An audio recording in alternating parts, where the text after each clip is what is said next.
We were told AI lives in the cloud. That sounds clean, weightless, almost magical. But the cloud is not a cloud. It is buildings, it is steel, it is power lines, it is heat, and increasingly, it is water.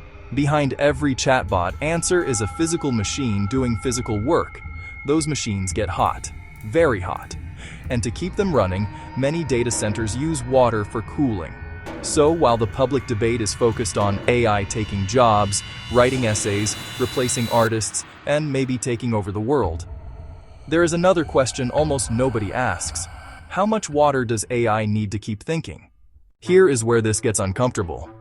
Researchers have estimated that global AI demand could account for between 1.1 to 1.7 trillion US gallons of water withdrawal by 2027. That's a lot of fucking water. Now, water numbers can be tricky. There is a difference between water withdrawal and water consumption. Withdrawal means water is taken from a source.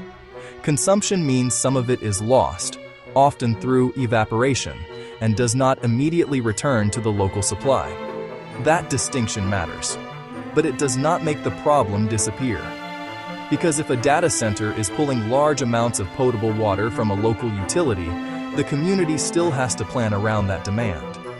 And that is where AI stops being a software story and becomes an infrastructure story. The issue is not just how much water AI uses globally. The issue is where it uses it.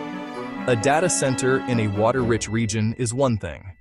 A massive AI facility in a drought-stressed region is something else entirely. AI data centers are not ordinary office buildings. They are industrial-scale computing plants. The servers run constantly. The chips generate heat. The heat has to go somewhere. Water is attractive because it is cheap and effective. It absorbs heat well. Evaporative cooling can move a lot of heat away from dense computing equipment, but that efficiency has a trade-off. Some of that water disappears into the air. That is the part missing from a lot of AI hype. Artificial intelligence may feel digital, but the infrastructure underneath it is industrial. Now, to be fair, the big technology companies are not ignoring this. They publish sustainability reports. They make clean energy commitments. They discuss water stewardship. Google, for example, says it aims to run on 24/7 carbon-free energy on every grid where it operates by 2030, and reported approximately 66% global average carbon-free energy across its data centers and offices in 2024. That matters. But clean energy is not the same thing as local water resilience. And a global sustainability number does not answer the question a mayor, farmer, tribal leader, or utility planner needs answered. How much water will this facility use here, in this watershed, during a drought, during a heat wave, when everyone needs the same resource? The OECD has argued that AI developers should be more transparent about water footprint.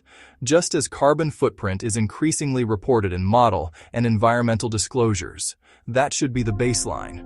Not a favor, not a public relations gesture, a baseline. Here is why this belongs on security of AI. Most people think AI security means hackers, prompt injection, model theft, deepfakes, and autonomous agents.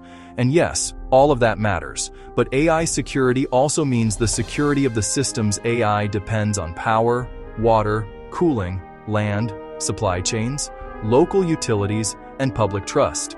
Because if AI becomes embedded in hospitals, banks, defense systems, emergency management, logistics, and public services, then the physical infrastructure supporting AI becomes part of the risk model. A chatbot is not just a chatbot at scale. At scale, it is an industrial demand signal. And that demand has consequences. So, what should be required? First, facility-level water disclosure. Second, water stress impact assessments before construction. Third, direct and indirect water accounting. Fourth, public emergency planning. And fifth, real investment in low water cooling technology, not just sustainability language. AI may be the most advanced technology humans have ever built, but right now, much of it still depends on a very old equation. Electricity creates heat. Heat needs cooling. Cooling needs water. And water is not infinite. I'm Bobby, and this is Security of AI. Thanks for watching. Please like, subscribe, and comment below.